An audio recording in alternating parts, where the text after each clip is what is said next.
All right, what's going on, everybody? This game was so big tonight. We had to do Agreeing with Envy post game. Couldn't let it go by. Celtics and the Cavaliers attempt at the first ever 82-0 perfect season.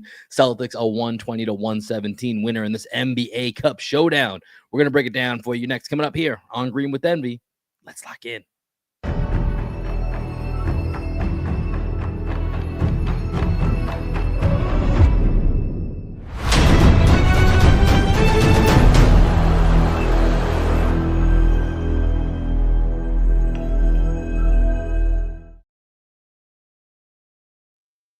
What up, what up, what up? Welcome into another edition of Green with Envy. This one here, a post-game special for the Eastern Conference showdown that was the Celtics versus the Cavs in the NBA Cup.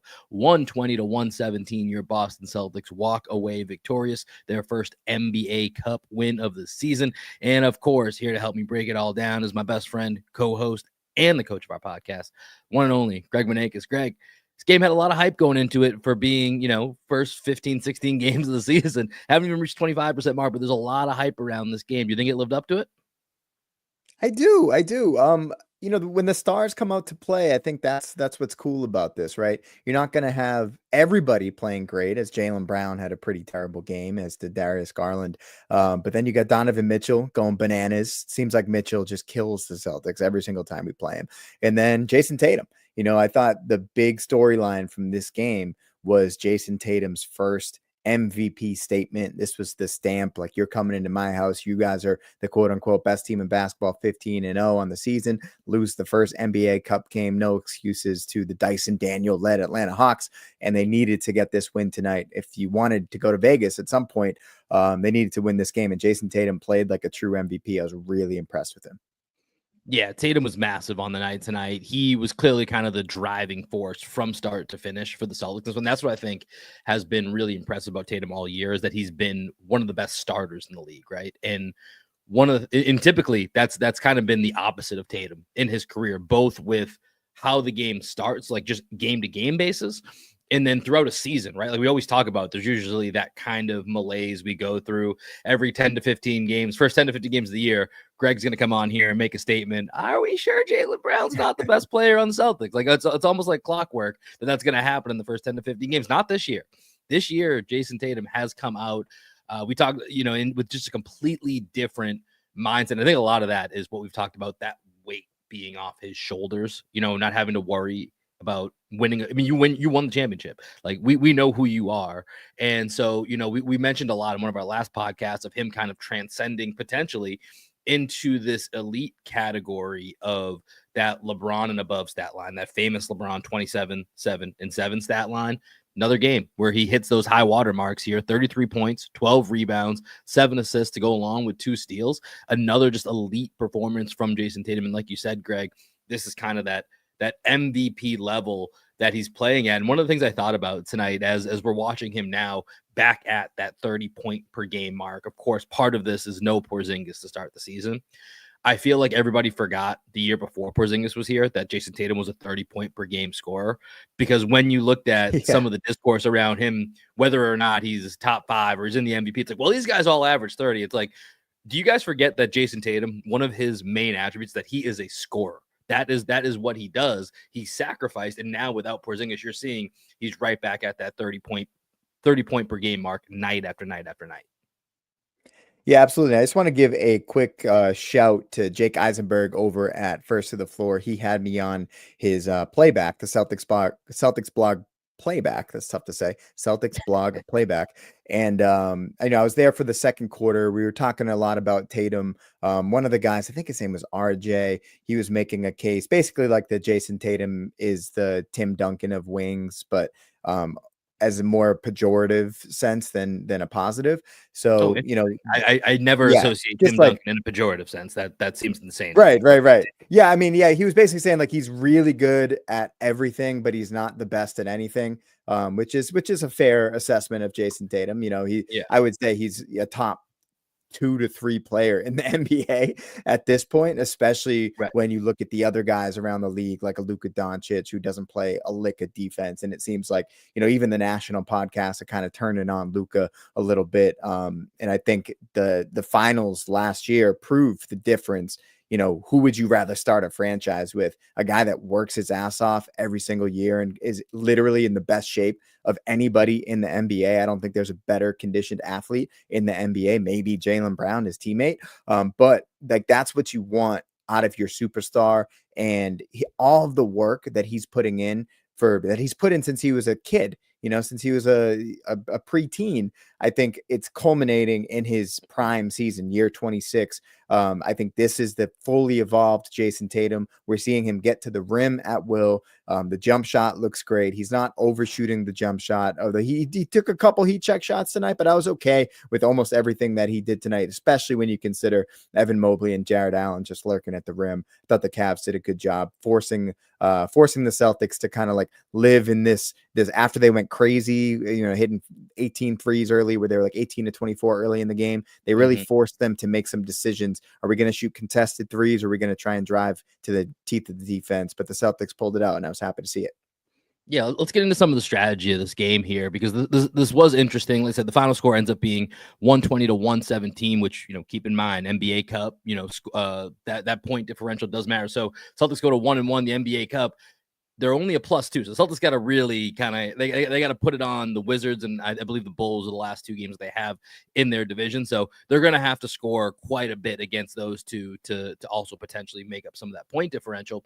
But I think tonight was interesting because of the hype that I mentioned when we first signed on here coming into this game, and the Celtics coming out. It felt a little bit like that Celtics Knicks game to a certain degree, where there's a little bit of feeling it out, like, okay, this might go back and forth, and then it felt like, especially in that second quarter, the Celtics put their foot on the gas, and it was like, man, the Celtics might run away with this. Of course, across, and Greg and I conquer and divided tonight between Blue Sky and Twitter. So depending on which commentary you listen to or you were getting to see, I was handling our account on Twitter.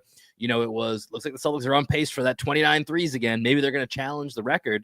And to your point, Greg, coming out of halftime, the Cavs made some pretty good adjustments. We're able to kind of force the Celtics to get a little bit off their game in that third quarter. The Cavs ended up putting up 40 points, especially about kind of halfway through.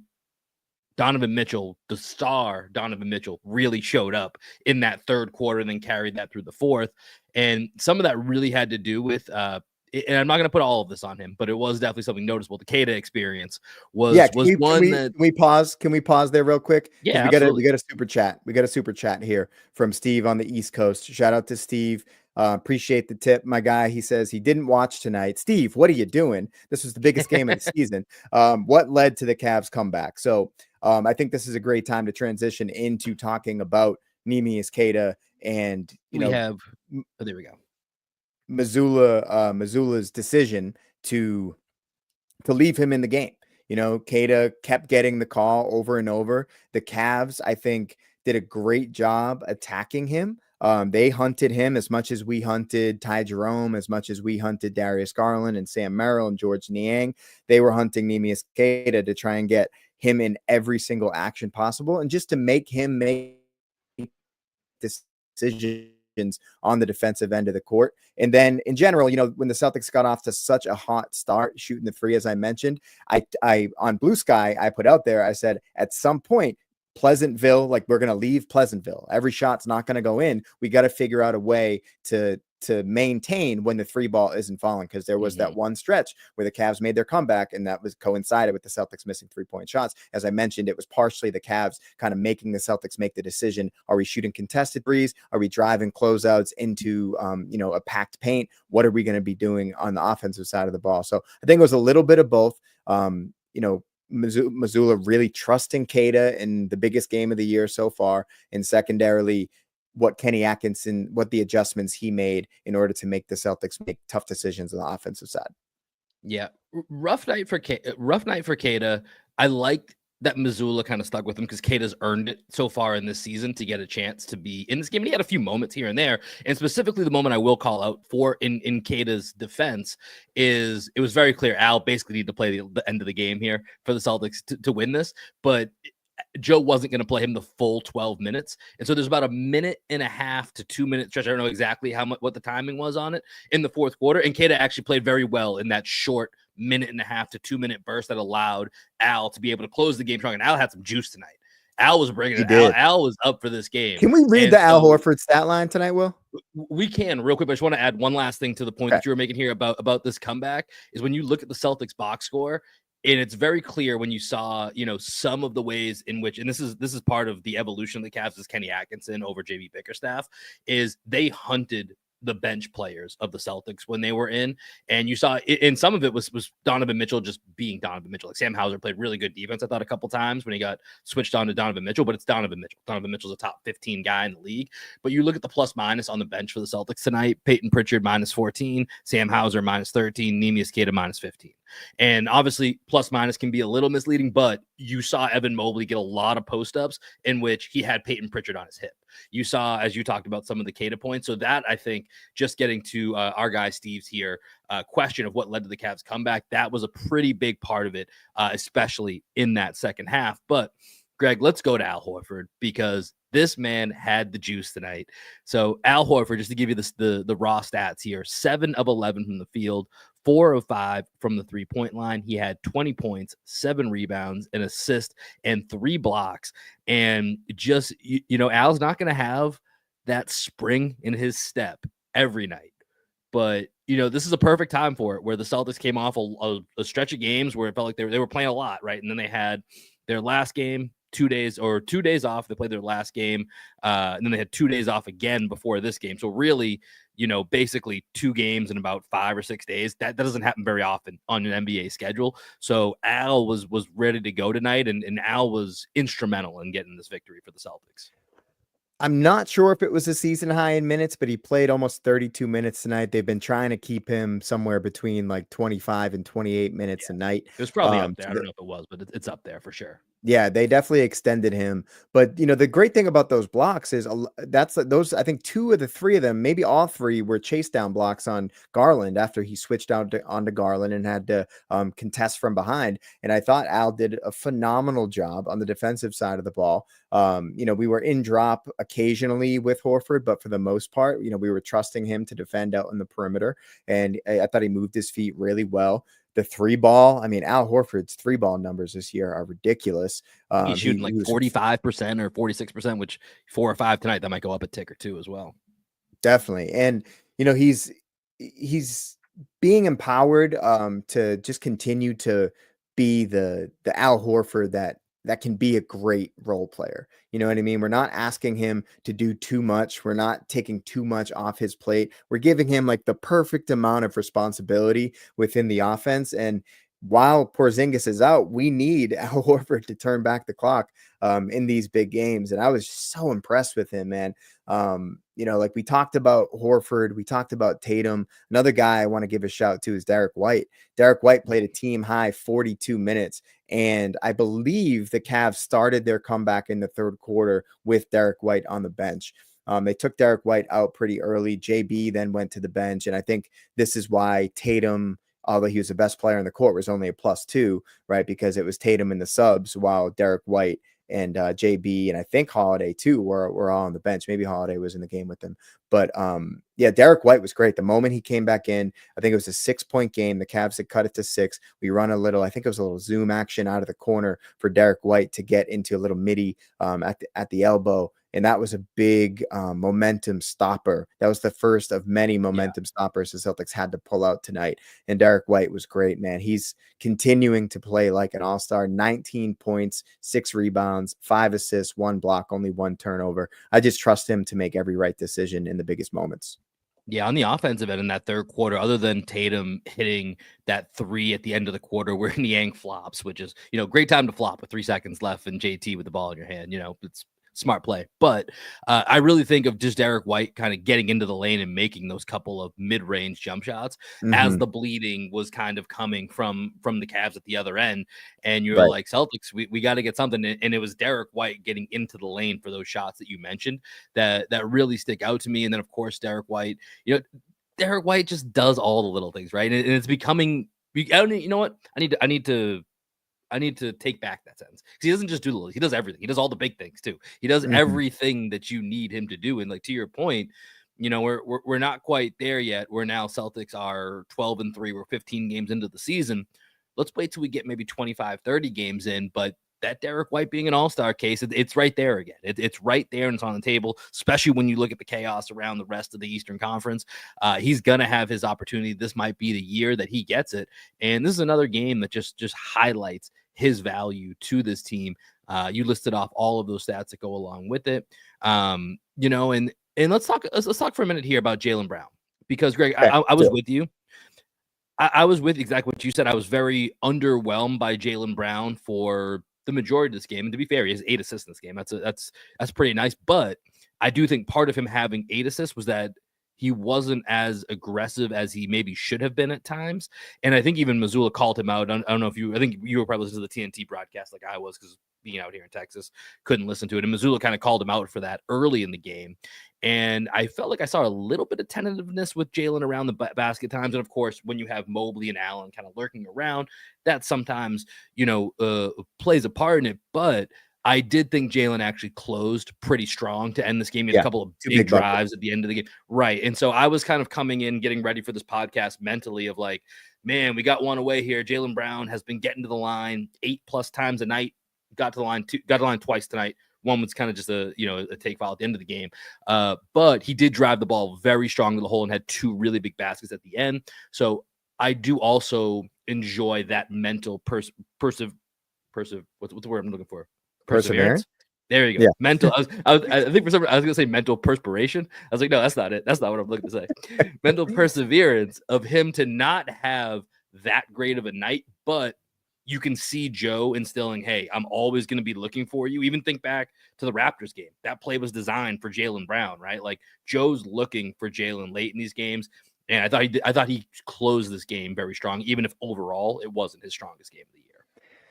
Yeah, there's a moment he's going to the free throw line. I was texting with our buddy Phil Keefe. Shout out to Phil, by the way. I don't know if you saw Phil got engaged. So I shout did not. out to Congrats, Phil. Shout out to you, man. Lovely fiance, Alma. And I just wanted to text Phil and be like, hey, is JB good for these free throws? And he said he better be. And he missed the first free throw, as Jaylen Brown does, as Stan Van Gundy is extolling Jaylen Brown's improvement from the free throw line, just on percentages. Stan, if you've been watching the games, you know that it's still front rimming. JB just front rims those free throws. He doesn't trust it. And then Tatum misses 1 of 2. So our stars missed 2 of 4 free throws where we could have iced out the game. Just, had people sweating just a little bit more at the end of the game. But JB, 8 assists, 4 turnovers. I thought the biggest issue with JB tonight was like the refs weren't necessarily allowing his physicality to get the defenders into precarious positions. So like in the post, Sam Merrill was able to stonewall him a couple times. Garland was able to stonewall him, draw a foul. Yeah. So like the refs weren't really giving JB the benefit of the doubt with the physicality. They were letting the teams play, which I appreciated. So I thought Jaylen just like really struggled because they were looking to get Jaylen, who coming into the game was the most efficient post player in basketball. I bet those numbers are going to plummet after tonight. And they were looking to get him into advantageous positions against the undersized Cavs guards, right? They have 3 guards. They're undersized that were starting. Mitchell, Garland, and Merrill are all much smaller than Jaylen Brown. Ian Ty Jerome coming off the bench, smaller than Jaylen Brown. We tried to take advantage of it. JB was unable to be as efficient scoring the basketball, but as we see there, he had 8 assists, and I think at least half of those were out of the post. Yeah, for sure. And that was one of the things that I highlighted when we did our preview with our guy Kevin here, Kevin Lynch from the Block the Shot the Stop podcast. As I was looking for Jaylen Brown to go into the post to find, Darius Garland, and once Sam Merrill was starting and with Isaac Okoro and Dean Wade out, that kind of felt like, okay, we're going to see a lot of this.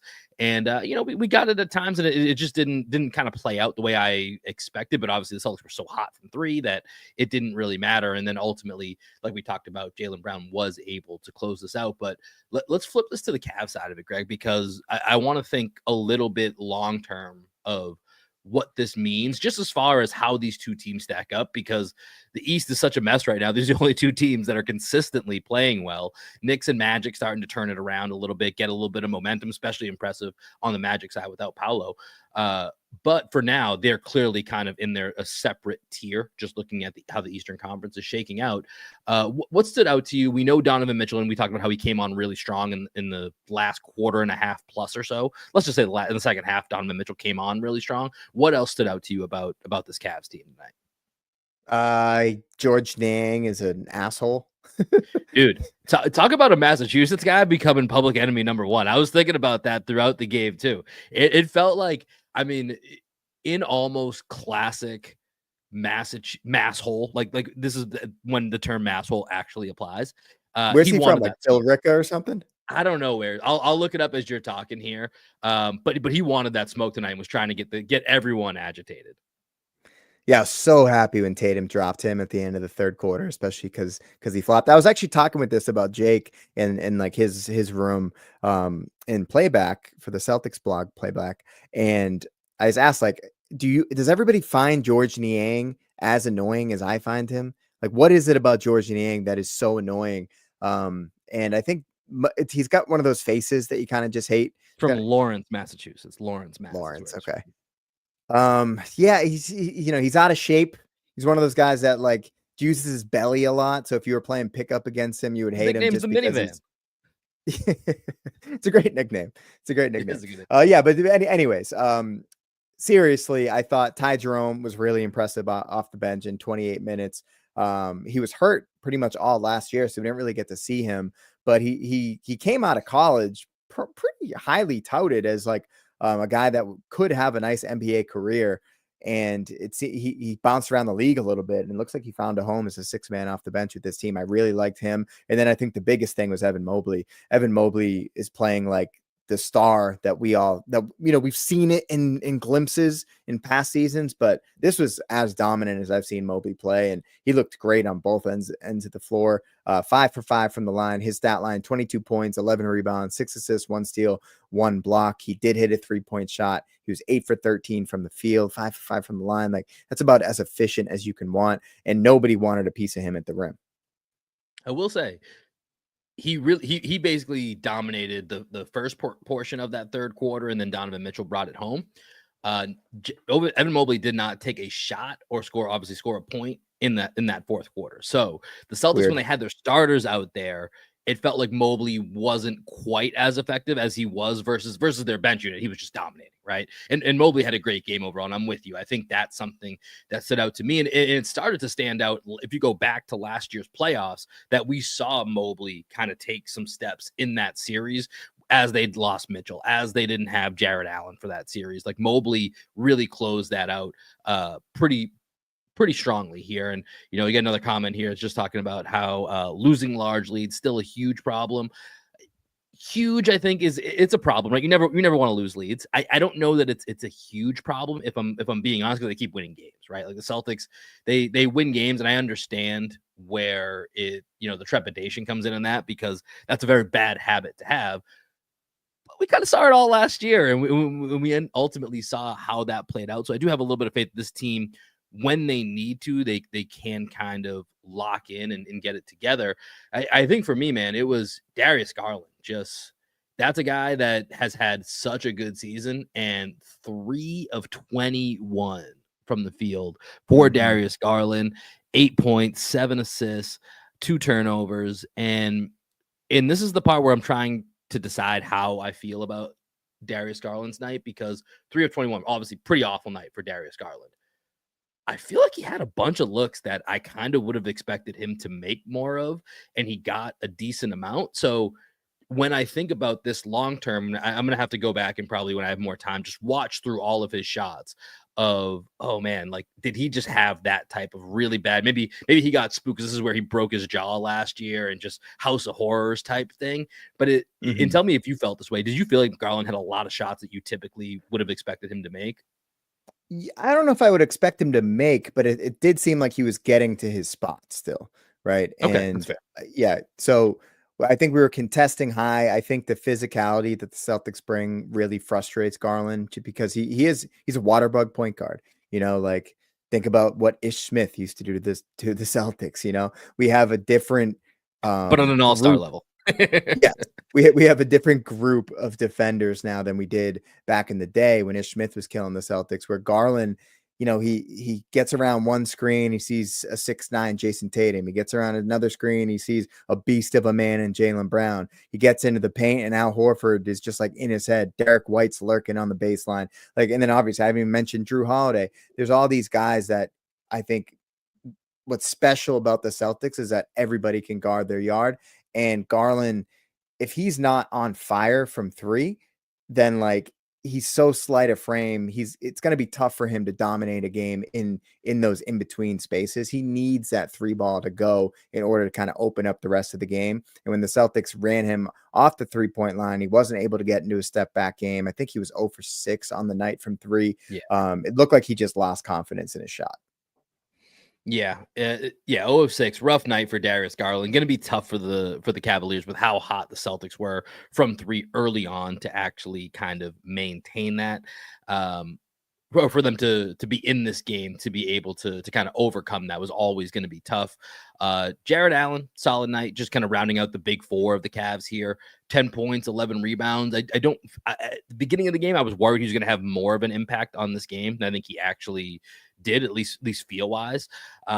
So I think overall, this is going to be an interesting team for the Celtics to keep an eye on. The Cavs are real. Like that's one thing I definitely walked away with this tonight, is that the Cavs are real.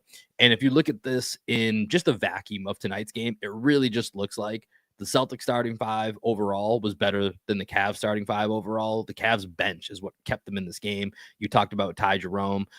George Niang went 5 of 8 from the field. They challenged Craig Porter Jr. to knock down shots. He hit 3 threes. That was a very big part of the Cavaliers, even just hanging around to be able to give Donovan Mitchell and Evan Mobley the chance to kind of get it going.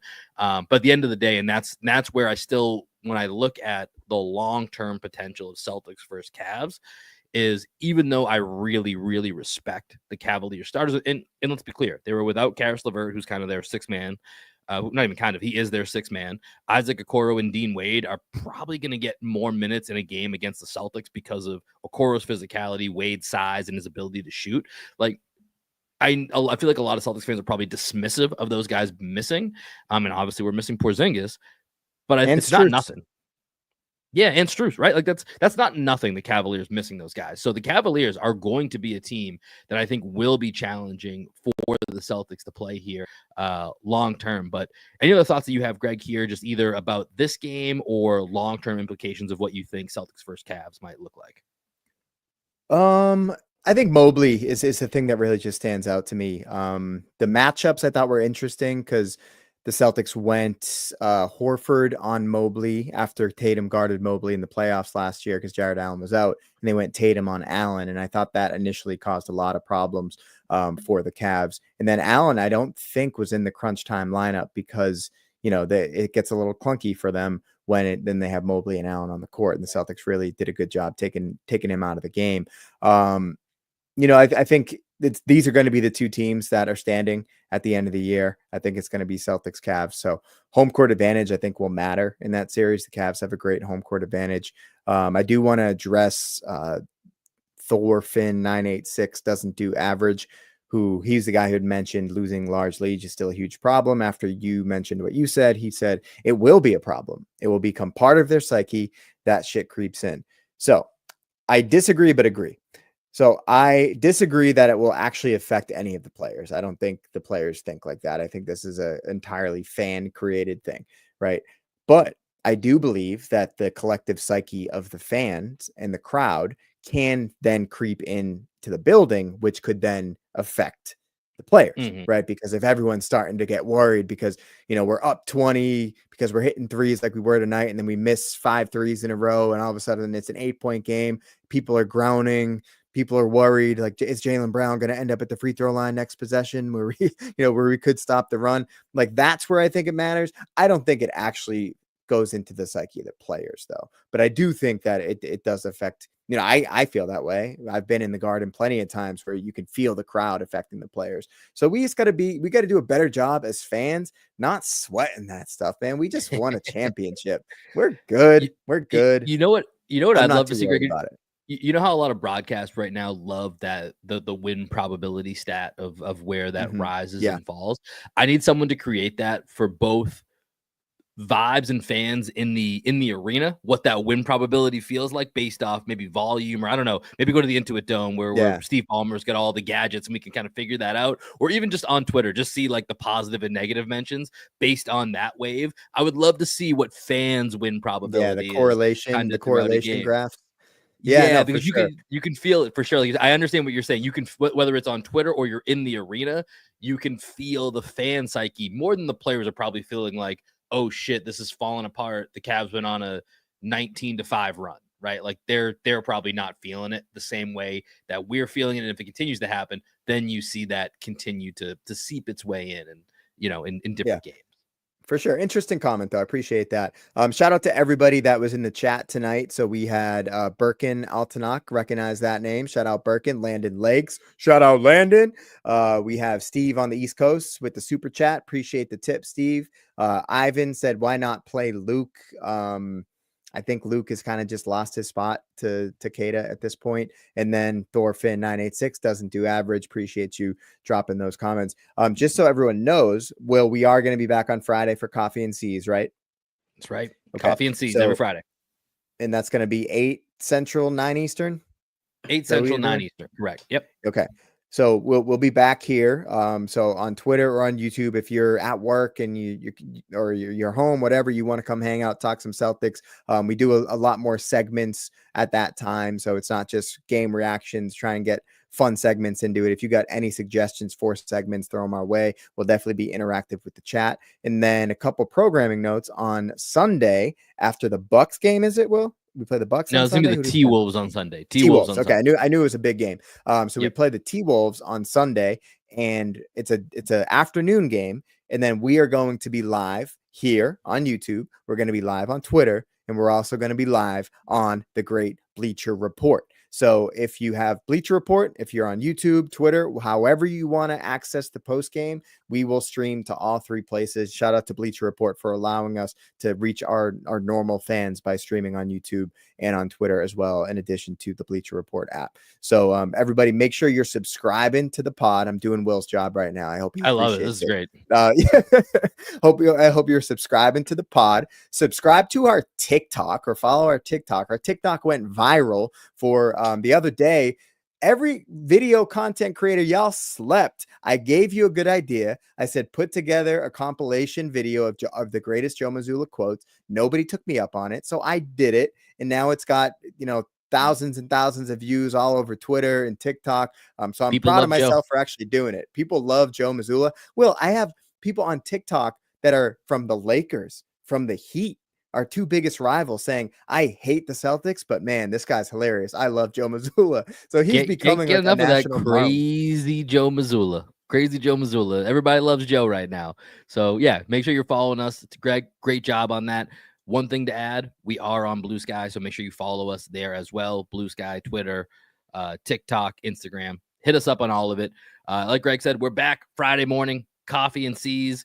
We'll talk a little bit about the Wizards game, but mostly we'll get into some other topics here. So come join us. Come bring some questions. We'll have some fun. Greg, this was a game that lived up to the hype here. And, I can't believe I haven't done this yet, but I got to do this on the way out here. You know what time it is. NBA Cup. Celtics 1-1, plus 2 point differential.